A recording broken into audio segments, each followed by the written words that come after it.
Nada, empezamos una serie hace un par de semanas que se llama No culpes, porque viste que vivimos una cultura acá, sobre todo en Argentina, que somos profesionales en cortar cabezas, ¿no? Nos toma una fatalidad como una fatalidad, queremos crucificar a alguien. Y muchas veces vamos incorporando las costumbres, que eso no se trata solo de Argentina, se trata del corazón de un tipo que está alejado de Dios. Eso pasa en cualquier lado, pero acá somos profesionales en, ¿no?, cortar cabezas. Y muchas veces vamos incorporando estas cosas, estas costumbres en nuestro diario vivir y echamos la culpa de cosas que no le corresponden a Dios. Nunca le corresponden, ¿no?, porque Dios es infalible. Pero muchas veces, más allá de Dios, echamos la culpa a los demás también. Entonces, en primer lugar, hablamos acerca de no echarle la culpa a Dios. Con eso tomamos como base la referencia bíblica de Proverbios 19:3, que dice que el necio destruye su propia vida, sin embargo se enoja en contra de Dios. Qué bueno, ¿no? Eso fue lo que hablamos en la primera, que hablamos acerca de no culpar a Dios. Semana pasada hablamos acerca de no culpar a los demás con el texto base de Génesis 3, donde el hombre peca y cuando es confrontado por Dios, en lugar de decir, sí, pequé, perdóname, dice, no, fue la mujer que vos me diste. Entonces, culpó a Dios, echó la culpa a la mujer, y la mujer, por su vez, Eva, echó la culpa a la serpiente. No, fue la serpiente, me engañó y yo comí. Entonces, todos eran inocentes. El más íntegro en la historia era Satanás casi, ¿no? Y hoy vamos a hablar, y vamos con eso cerrar esta serie de no culpes al diablo. Aclaremos que no queremos ser abogados de él, ¿no? Voy a festejar un montón cuando Dios lo destruya por completo. No estamos acá porque, queremos defender a Satanás. No es esta idea. Sino parte de este versículo bíblico, de este texto bíblico de Génesis 3, vemos el comportamiento de echar la culpa a Dios, al otro y a Satanás también. Y bueno, de eso vamos a hablar, ¿no? Ya hablamos acerca de no culpar a Dios, de no culpar a los demás, y hoy quisiera hablarles con ustedes acerca de no culpar al diablo. Porque muchas veces, así, tal cual en la historia está, nosotros echamos la culpa a Satanás de cosas que no le corresponden. Reitero, la idea acá no es defender a Satanás. Yo quiero que Dios lo destruya por completo, ¿no? Y decir, bien ahí. Pero la idea es que nosotros maduremos como cristianos de hacernos cargos de nuestras vidas, de nuestras decisiones, de la macana que nos mandamos, en lugar de espiritualizar demasiado, ¿no? Yo creo que debemos encontrar un punto de equilibrio, porque viste que hay cristianos que son raros. Hay el cristiano que es recontra racional, y para él casi como si no existiera Satanás, o como si Satanás fuera alguien que no hace nada. Entonces todo trata de razonar en lo intelectual, ¿no? Y desde ahí se explica absolutamente todo y nunca entra en batalla espiritual, nunca reprende a Satanás como la Biblia enseña. Y por otro lado hay un otro extremo, que hay cristianos, estos bichos raros, que encuentran como, no, todo es el diablo, Disney es del diablo, eso es del diablo, todo es del diablo, y hacen batallas espirituales. Me acuerdo de un pastor amigo que estaba en un retiro de pastor y por la mañana se despertó y el pastor de la cama de abajo, ¿cómo se llaman estas camas que tienen una sobrepuesta a la otra? Cucheta. Bueno, cucheta, una cama arriba de la otra, hacemos más sencillo. Y el chabón que estaba en la cama de abajo se despertó con la cara de cansado, ¿no? Y este pastor preguntó, che, ¿qué te pasó? ¿No dormiste bien? No, para nada, una lucha, no sabes, una lucha con el infierno. Bueno, está bien. Pasó la noche siguiente, por la mañana, igual. En la tercera, cuando tiró, no sabes, yo tengo una palabra de Dios para darte. La noche Dios la hizo para dormir y descansar. Entonces hoy vos podés dormir y descansar. No hace falta estar peleando con Satanás todo el tiempo, ¿me entendés? Entonces si vamos de un extremo a otro muchas veces, de ser cristianos que leen cosas en la Biblia y no toman en serio lo que la Biblia dice acerca de la realidad espiritual, a otros que por ahí espiritualizan todo demasiado y todo el tiempo están en lucha con el infierno, todo. Y yo creo que Dios no quiere ni siquiera un extremo ni otro. Dios nos quiere llevar a un equilibrio. ¿Cuántos pueden decir amén? Sabes que mi mamá se convirtió hace mucho tiempo y ella, cuando empezó a leer la Biblia, cuando leía que Jesús echó afuera un demonio, era como, eso no es literal, no puede ser, porque para mi mamá como creer que existiera Satanás, el diablo, era como un suicidio intelectual. ¿Me entendés? Como no. A partir del punto que uno cree que realmente existe Satanás, y eso es literal, es un ser espiritual real, no, es un suicidio intelectual. Mi mamá tenía esta idea, ¿no? Hasta el día que estaba en la iglesia y una hermana bastante grande que estaba sentada a su lado se volvió endemoniada y saltaba como en 2 metros y se hablaba con voz de hombre y tenía una fuerza sobrenatural. Bueno, en este momento no fue muy difícil para mi mamá creer que de verdad existía la cosa, ¿no? Pero yo creo que Dios tiene un lugar de equilibrios, equilibra a nosotros. Entonces, muchos, por no saber qué el diablo puede o no puede hacer, tienen una visión rara de la cosa. Entonces, vamos a culpar a Satanás por cosas que no tiene culpa, a pesar de que es culpable en muchas cosas. Muchas macanas nos mandamos nosotros, y Satanás, y tampoco Dios tiene que ver, y tampoco los demás, como ya dijimos, ¿no? Y otros por ahí le dan a Satanás más poder de lo que realmente tienen por no entender el reino espiritual. Entonces, gente mística, gente que por ahí, no sé, pasa enfrente a una tienda de brujería, no sabe qué hora es y quiere preguntar a la gente y dice, no, pero no voy a entrar ahí porque es una tienda de brujería. No hay problema, entra, pregunta, che, ¿tenés horas? Si te pasa evangelizar el chabón que está allá adentro, no pasa nada, ¿no? Pero muchas veces por no entender qué Satanás realmente puede o no puede hacer, no llegamos a entender bien este tema. Si nos fijamos en Génesis 2:15, mirá lo que dice. Dios el Señor tomó al hombre y le puso en el jardín del Edén para que lo cultivara y lo cuidara. Mirá qué gracioso. ¿Cuidara de quién? A ver, Adán estaba ahí con Eva, no tenían hijos todavía, no tenían jefe más allá de Dios. No tenía ni siquiera suegra Adán. Mirá qué tipo afortunado este, ¿eh? Bendecido Adán. Echó todo a perder. Ni suegra tenía. Y tampoco Eva tenía, ¿no? O sea, no había suegro, suegra, nada. Cuñado, nada. Estaban solo los dos, encima desnudos. Mirá que como Dios es bueno, ¿no? Y estaban ahí los dos. Y entonces pecan. La Biblia dice que ellos pecaron. Pero fíjate qué gracioso que antes que ellos pecaron, Dios ya había dado un orden a Adán. Hay gente que dice que por ahí el trabajo es consecuencia del pecado. Yo no. A ver, sí, como parte de la consecuencia del pecado, Dios dijo, con el sudor de tu cara vas a comer, o sea, vas a trabajar. Pero antes de eso, Dios ya había encomendado un trabajo a Adán. Mirá que acá el hombre no había pecado. El trabajo es una bendición. Gracias por los 50 amens que yo escuché, ¿no? El trabajo es una bendición, no es solo fruto del pecado. Porque antes que el hombre pecara, Dios ya había dado trabajo al hombre que cultivara el jardín y lo cuidara. ¿Cuidara de quién? ¿De quién? ¿Qué opinan? ¿De la suegra que iba a venir? No, no había suegra. Cuidara de Satanás. Entonces, cuando la serpiente se presenta a Eva, ya no debería estar ahí. ¿Me entendés? Le tocaba al hombre cuidar del jardín. Porque la Biblia es muy clara, Efesios 6:12, dice, porque nuestra lucha no es contra seres humanos, sino contra poderes, contra autoridades, contra potestades que dominan este mundo de tinieblas, contra fuerzas espirituales malignas en las regiones celestiales. Es lo que dice la Biblia. Entonces, hay una lucha espiritual. Si por un lado no podemos ser creyentes exagerados que miran diablo y Satanás en todo, por otro lado tampoco podemos ser cristianos tontos que ignoran la realidad del reino espiritual. ¿Me siguen? Yo creo que hay un punto intermedio que debemos conocer.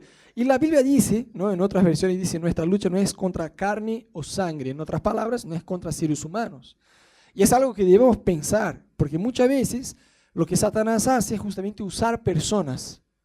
Entonces vos escuchás a tu jefe, vos escuchás a tus padres, o qué sé yo, a personas inconversas, o creyentes endemoniados, diciendo malas cosas, y vos te enojás en contra quién, en contra la persona. Yo cuando me convertí, chicos, no es fuerza de expresión, literalmente mi papá se volvió endemoniado. Pero no de caer al piso y babar, viste, como Cami hacía en las primeras veces acá en la iglesia. No, mi papá se volvía endemoniado, pero con sus actitudes. Me llamaba por teléfono gritando, pero literalmente endemoniado. Y muchas veces yo me enojaba en contra de quién, en contra de mi papá. Porque yo miraba a mi papá, escuchaba la voz de mi papá y yo pensaba que las palabras eran de Mi papá, hasta el día que yo leí este versículo y dije, mira, nuestra lucha no es en contra de seres humanos, sino contra poderes celestiales. Entonces yo me di cuenta, cuando voy a la iglesia y mi papá se vuelve loco porque me estoy yendo a la iglesia, no es mi papá volviéndose loco, es el perro, ¿me entendés? Entonces ahí empecé a cambiar. Muchas veces estaba en la casa de mi papá y mi papá gritaba y se enojaba. Yo decía, bancame un cachito que paso al baño. Iba al baño, cerraba la puerta y ahí oraba. Me estaba ahí 5 minutos orando, reprendía, abría la puerta del baño, salía, mi papá estaba un ángel.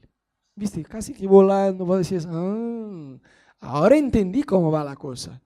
Y vos tenés que discernir eso, porque si vos no discernís lo que está pasando en el reino espiritual, te enojas, luchás la lucha equivocada, ¿me entendés? Tenés que luchar la pelea correcta. Es como el torero dice igual, ¿no?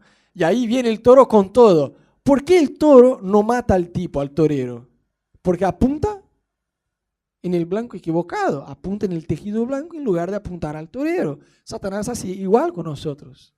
Usa el jefe, usa la suegra, ¿me entendés? Y vos te enojas con otras personas en lugar de luchar la lucha correcta.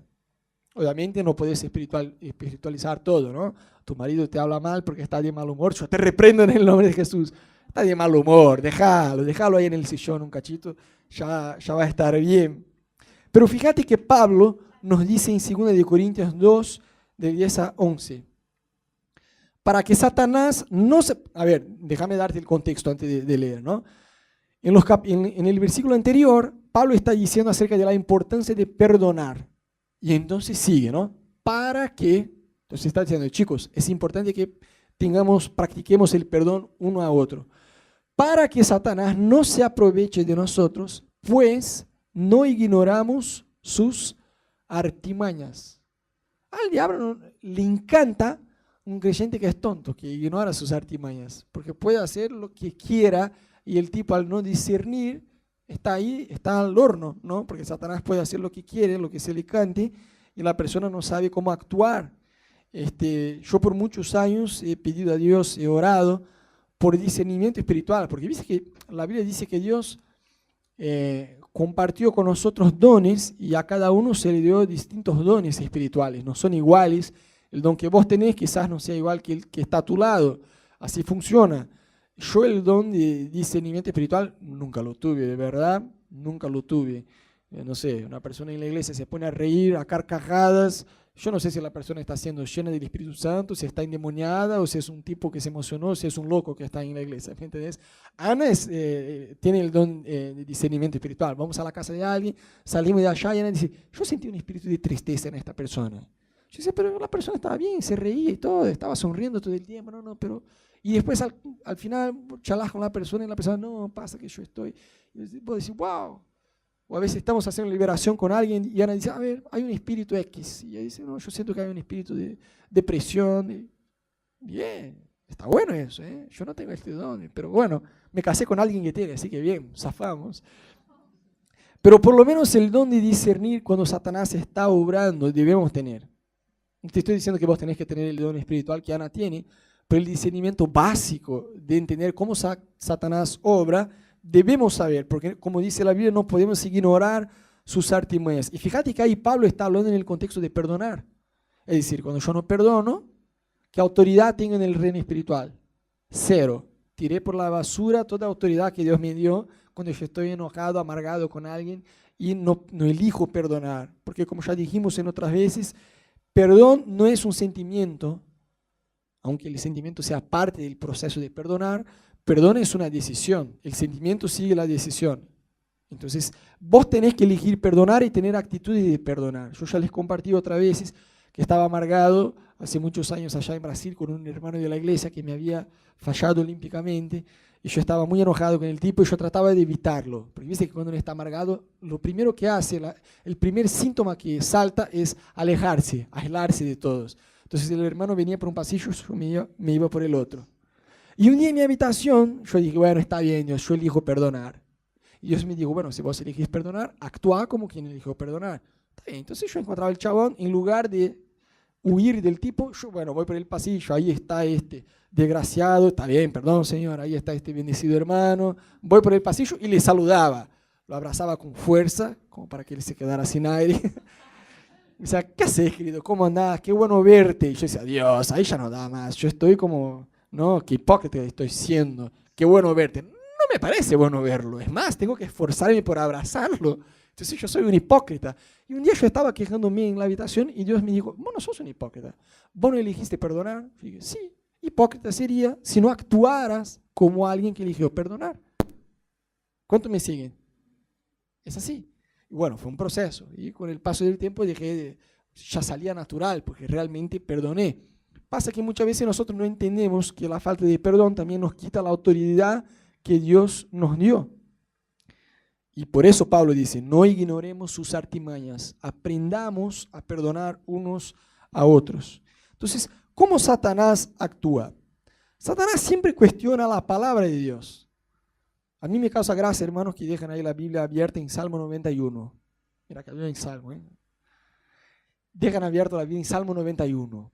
Un mes ahí, con polvo arriba de la Biblia. Como si eso produjera por sí solo alguna suerte de protección espiritual. Chicos, Satanás mencionó de memoria a Jesús, al Hijo de Dios en el desierto, Salmo 91. O sea, Satanás obra, actúa, distorsionando la palabra de Dios. Por eso que la tenemos que tener clara, como ya dijimos, ¿cómo puedes diferenciar algo trucho de algo verdadero? La Biblia dice que Satanás es el padre de la mentira. ¿Qué es el padre de la mentira? Alguien que genera mentira. Si fuéramos a enfrentar a Satanás solamente con nuestra capacidad natural, perdimos. Chao. ¿Me entendés? Porque es un ser espiritual bastante inteligente que tiene a sus artimañas, como dice la Biblia. Entonces, ¿cómo vos diferenciás un billete trucho de un verdadero? Con la lapicera, Rodo, esta que... No, ya hay billetes truchos que te toman la lapicera igual. ¿Cómo haces? La textura, está bien, pero en otras palabras, tenés que conocer ¿qué? El real, el verdadero. O sea, si agarrás un billete de 500 pesos, aleluya, de 1000 pesos, aleluya, Rodo. Dólar, euro, dólar. Pero ¿cómo diferencias? Conociendo muy bien el verdadero. No el trucho, el verdadero. Porque si vos conocés bien el verdadero, vas a ver un detalle, la textura, una rachita, qué sé yo, el color, la espesura. Algo te va a decir, oh, yo conozco el original, el verdadero. En el reino espiritual es igual. Cuanto más conozcamos de Dios, más vamos a discernir porque el trucho, para pasarse por verdadero, hay que acercarse muy bien al verdadero. Entonces Satanás usa la propia palabra de Dios para obrar. La Biblia dice que, de ser posible, se disfraza de ángel de luz. Viene con apariencia del bien, pero en la esencia es el mal. ¿Me siguen? Entonces debemos tener este discernimiento. Muchas sectas usan partes de la Biblia, algunos principios bíblicos que suenan cool, ¿me entendés?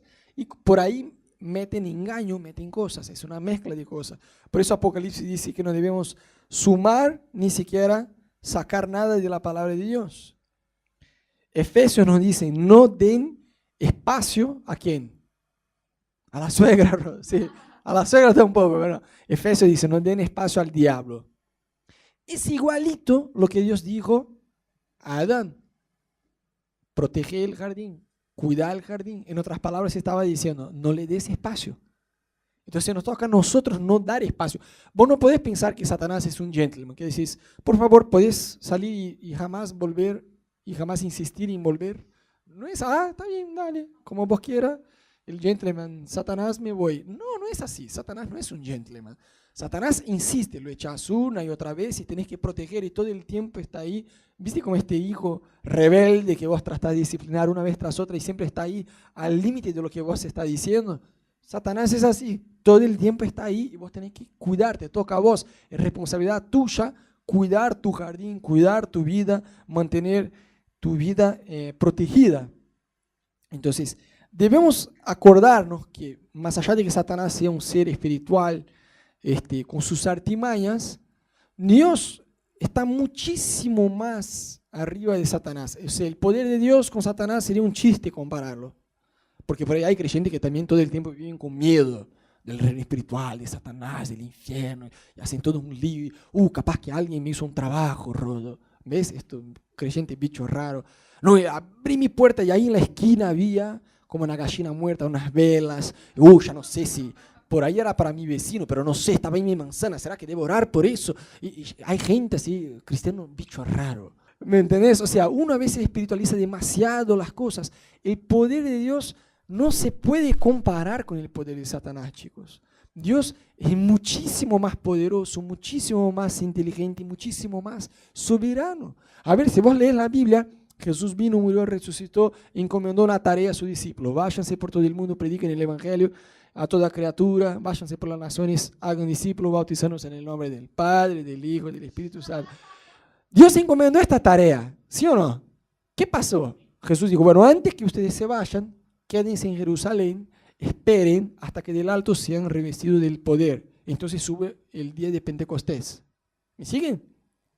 ¿Qué pasó después del día del Pentecostés? ¿Ellos salieron ya al toque a predicar? No, siguieron en Jerusalén. Pero el orden era, aguarden hasta que venga el Espíritu Santo. Vino el Espíritu Santo. Pero le gustó a Jerusalén. Estaban por ahí, como no estaban muy apresurados en cumplir lo que Dios les había encomendado. Entonces, ¿qué empezó a tener? Persecución en contra de la iglesia. Empezaron a matar a los creyentes. ¿Vos pensás que Dios incitó eso? No, fue algo de Satanás. Satanás empezó a perseguir a la iglesia. ¿Y qué pasó? Con eso, ellos tuvieron que salir, huir. Y saliendo, ¿qué hicieron? Cumplieron el mandamiento de Dios. Entonces Satanás es tan tonto que hasta él obedece a Dios en su soberanía. ¿Cuánto me siguen? Entonces debemos confiar y descansar, estar confiados de que tenemos un Dios que es soberano y que vela por nosotros y cumple su voluntad en nuestras vidas. Amén. Entonces el poder de Dios es muchísimo más grande. La Biblia dice, más poderoso es el que está en ustedes del que está obrando en el mundo. ¿Quién está en ustedes? El Espíritu Santo. Entonces debemos entender que muchas veces Satanás sí puede asustarnos, sí puede moverse en el reino espiritual. Ya les comenté en el penúltimo, adrenalina, 3 horas de la mañana me desperté con ganas de vomitar, fui al baño y no salía nada y estaba con falta de aire, y en este momento fue como, en 3 días más tenemos la adrenalina, quizás, ¿ves? El que no tiene el discernimiento de espíritu lleva un tiempo en reconocer las cosas, ¿no? Pero cuando yo me miré en el espejo, mareado, con falta de aire, con los ojos rojos, yo dije, quizás sea espiritual. Ana ya lo tenía claro, pero bueno, a mí me tardó un poco ver que era espiritual. Entonces Satanás muchas veces puede asustarnos, puede manifestarse, pero es como un perro que ladra, pero está ahí atado. No puede salir libre a hacer lo que se le cante. Vemos eso en la vida de Job. Satanás obró en la vida de Job bajo el permiso de Dios en algunas cosas. No tenía voy a hacer con Job lo que se me cante. No, para. Vas a hacer lo que yo te permite en mi infinita sabiduría dejarte hacer. Entonces debemos acordarnos de la historia de Job, porque eso nos ayuda a entender que Satanás obra distorsionando la palabra de Dios y con una zona de protección, o sea, con límites que Dios establece, que él no puede salir haciendo lo que se le cante. La Biblia dice que no debemos dar espacio al diablo porque él siempre busca una brecha, o sea, el espacio para que Satanás obre en la vida de alguien es el pecado. No hay forma, ya dijimos eso otras veces, de que uno abra la puerta para el pecado en su vida y lo disfrute, y no abra la puerta para Satanás. Porque si abrís la puerta para el pecado, abrís para Satanás. Por eso la Biblia dice, no den espacio para el diablo. Porque la única forma de Satanás obrar en tu vida es si tiene espacio. Por eso que la Biblia insiste tanto en que no debemos dar espacio a Satanás, de no tener brechas en nuestra vida. Por eso está buenísimo engancharse en un GBO, abrirse con alguien, tener un líder que pueda acompañar tu vida. Eso es una cerca de protección en tu vida espiritual, ¿me entendés? Eso te ayuda a estar ahí, ¿no? Con esta protección activa en tu diario vivir. Muchas veces uno tiene como que una actitud de espiritualizar demasiado las cosas. Yo me acuerdo de un hermano ya hace tiempo, no te voy a decir si fue acá o en Brasil eso, para que no digan quién fue, a ver quién fue. Había un hermano que venía a las reuniones que teníamos en nuestra casa y recién se había comprado un auto. Y este tipo a la hora de comprar el auto nuevo, tuvo que deshacerse de su auto viejo, ¿no? Y a la hora de entregar el auto viejo en el concesionario, el chabón, mientras estaba manejando, el auto empezó a pifiar ahí, ¿no? Y a la hora de entregar, pero llegó hasta el taller que tenía que entregar ahí, ¿no? El auto. Y el tipo le preguntó, ¿y el auto cómo va? ¿De 10? Sí, de 10. Porque digo, no, por Dios, ahora yo estoy entregando el auto, justo ahora me toca, el auto me salta problema. No, yo llego ahí. Si el chabón encuentra el problema, me dice, mira vos, saltó ahora. Y dentro de todo no estoy mintiendo, porque saltó, digo, ahora, mientras venía. Pero el chabón no fue creyente posta de decir, no, mira, de 10 no, venía de 10, pero ahora justo en camino saltó este problema. El chabón dejó el auto, entregó la llave, pero bueno, si dice, está bien, bueno, descontar lo que tenga que descontar, pero si no se da cuenta, que gaste la plata él para arreglar, ¿me entendés? Se quedó calladito, con un creyente cara dura, o mejor, como un inconverso, ¿no? Un creyente no iba a ser, pero bueno. Y ahí se compró el auto nuevo. Entonces el auto nuevo en la primera semana se choca. Aleluya. Un choque tranqui, nada así. En la segunda salta un problema mecánico. Está bien. En la tercera viene a casa en la reunión que hacíamos ahí y alguien, no me acuerdo si pincharon la cubierta, algo así, dañaron el auto mientras estaba ahí. Tercera semana, bien, vamos, 3 semanas de brecha, ¿no? Va por la cuarta semana, le rompieron el vidrio para sacar el sonido ahí. Entonces el chabón ya agotado, enojado con la situación, un día viene a casa y dice, Rodo, yo te quiero pedir una cosa, que bajes conmigo y imponga las manos en mi auto y lo bendigas, porque Satanás está luchando, ¿ves? Y yo ya sabía de la historia, porque el chaval me contó así como si nada, ¿no? La anterior del viejo. Yo dije, mira, yo no tengo drama en orar para que Dios bendiga todo lo que vos tenés en tu vida, pero mira, no es así. Bueno, salí Satanás en el nombre de Jesús, amén. Vamos a hablar de carácter. Vos fuiste a entregar tu auto viejo, viste que estaba pifiando, no le dijiste nada al chaval, le diste una brecha a Satanás. Es sencillo así, Dios, perdóname, debería haber dicho, me faltó carácter de cristiano a la hora de hacerlo, perdóname, y listo, no lo voy a hacer, paga lo que tenés que pagar, gastá, ya te aseguro que gastaste mucho más plata con estas 4 semanas, con todo lo que te pasó, en lugar de cuando entregaste el auto, hubieras dicho la verdad, mira, te estoy entregando el auto, pero no va de 10, hay este problema, por ahí no te cobrarían, o por ahí te cobrarían, qué sé yo, mitad, no sé, pero en el intento de ahorrar, y de no confiar que Dios te iba a sostener, mentiste, con eso abriste una brecha y listo, hace un mes que está toda semana con problemas con tu auto. Y nunca más volvió a la iglesia. De verdad.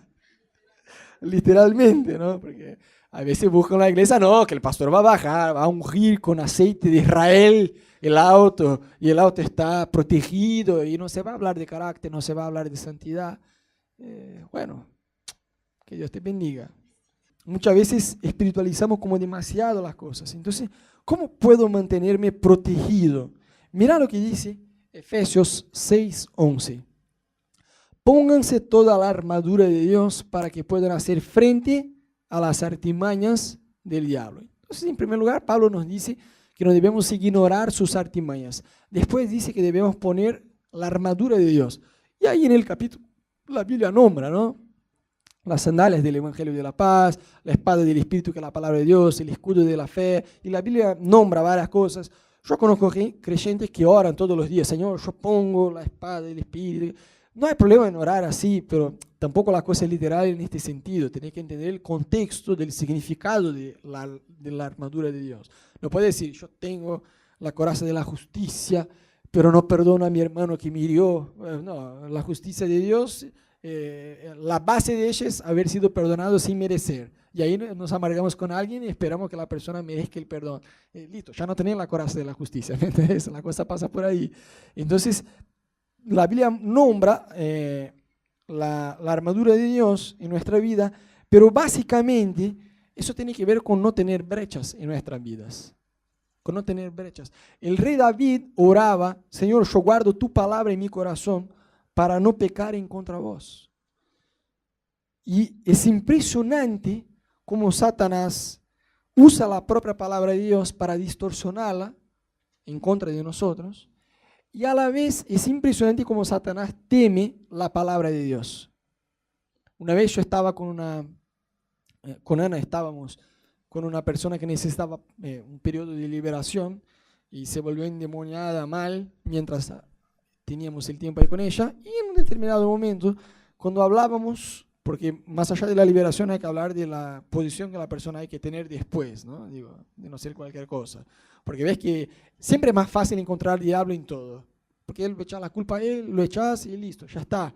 Pero cuando entendemos que pecado no hace Satanás, puede tentarnos, pero la brecha es nuestra, la responsabilidad es nuestra. Ahí sí, se habla de arrepentimiento, entonces es mucho más fácil echar a Satanás en lugar de arrepentirse. Entonces, ahí lo que pasó con esta señora, lo que nosotros dijimos, mira, está bien, vamos a orar por vos, eso y el otro, pero vos tenés que tener palabra de Dios, tenés que conocer la Biblia. No te da para tener abierta en Salmo 91 y listo.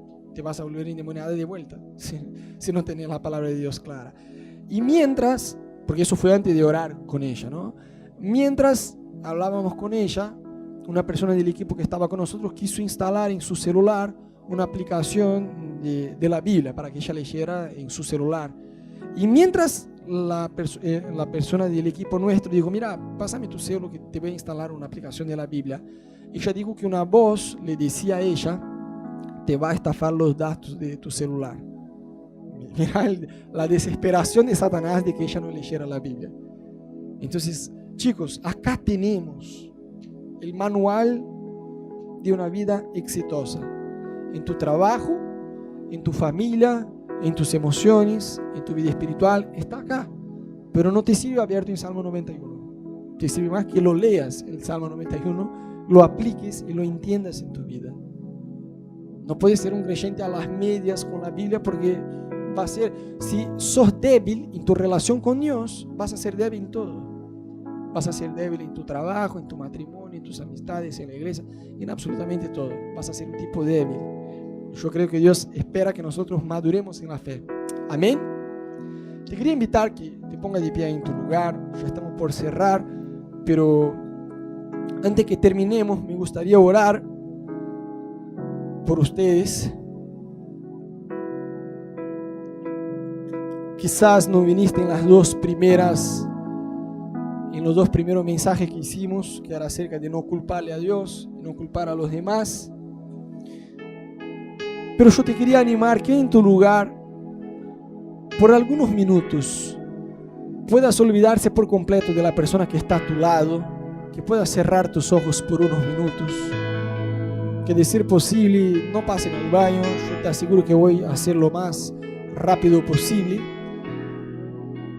Pero si ahí en tu lugar, de alguna manera, en tu corazón vos sentís que a lo largo de estas semanas, o quizás hoy mientras hablábamos, en tu corazón vos tenés una actitud todavía de echarle la culpa a Dios, tenés frustraciones con Dios, o quizás tenés frustraciones con los demás, tenés una tendencia, una inclinación natural de echarle la culpa a los demás, o quizás, como hablamos hoy, no le echas la culpa a Dios y tampoco a los demás, pero sí echas la culpa al diablo, y muchas veces no te haces cargo de tus decisiones. Yo te quiero animar que en tu lugar vos puedas empezar a hablar con Dios con tus propias palabras.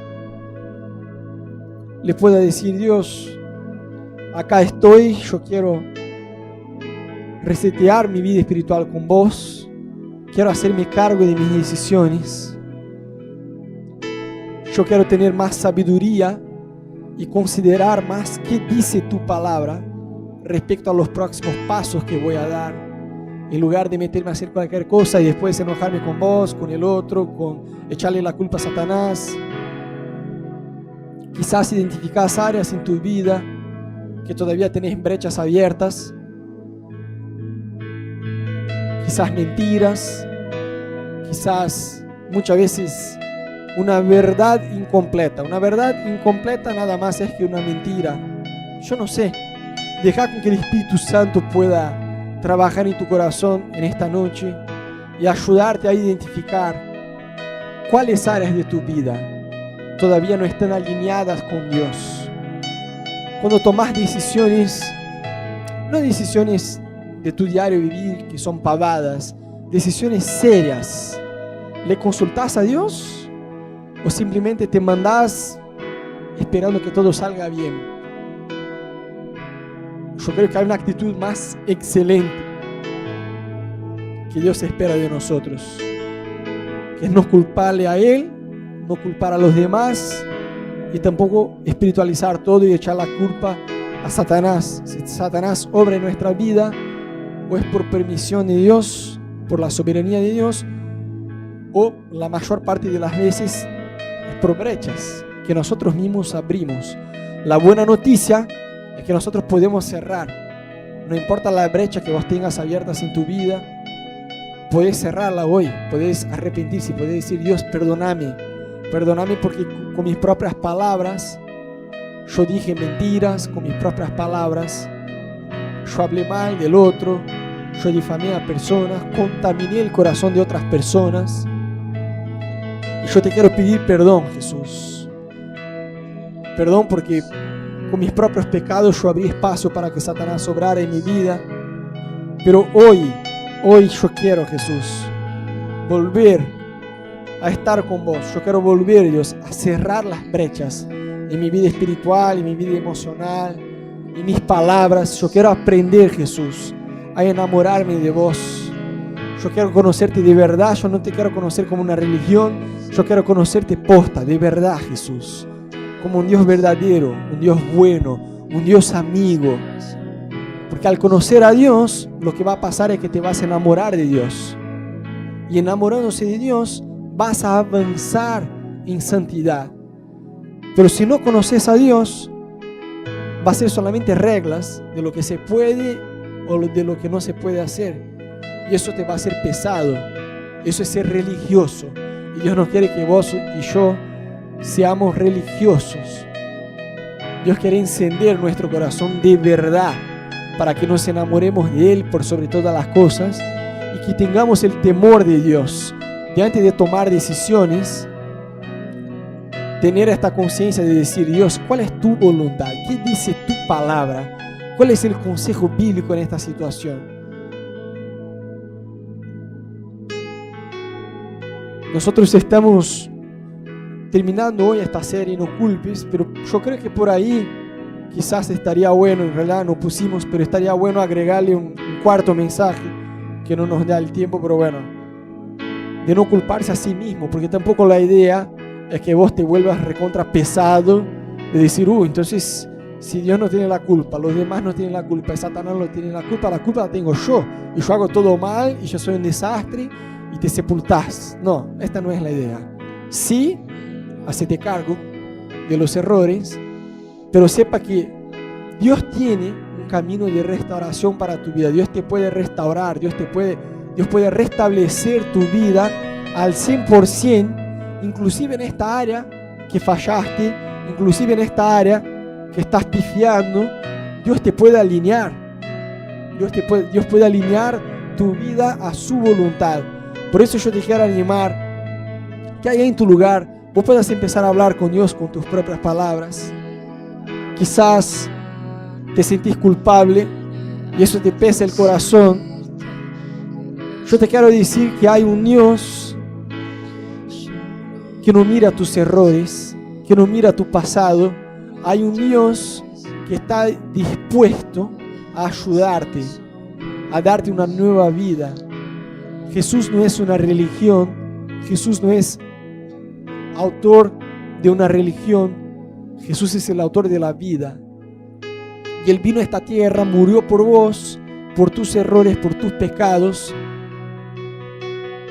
Quizás vos te avergonzás en tu corazón de decir: yo tengo un pasado que me condena, yo hice cosas malísimas, y yo tengo vergüenza, me avergüenzo de mi pasado, yo me avergüenzo de mí mismo. Yo quiero que vos sepas que Dios no se avergüenza de vos. Antes que existieras, Dios soñó con vos. Dios soñó con tu vida. Dios te separó para Él, para un alto propósito.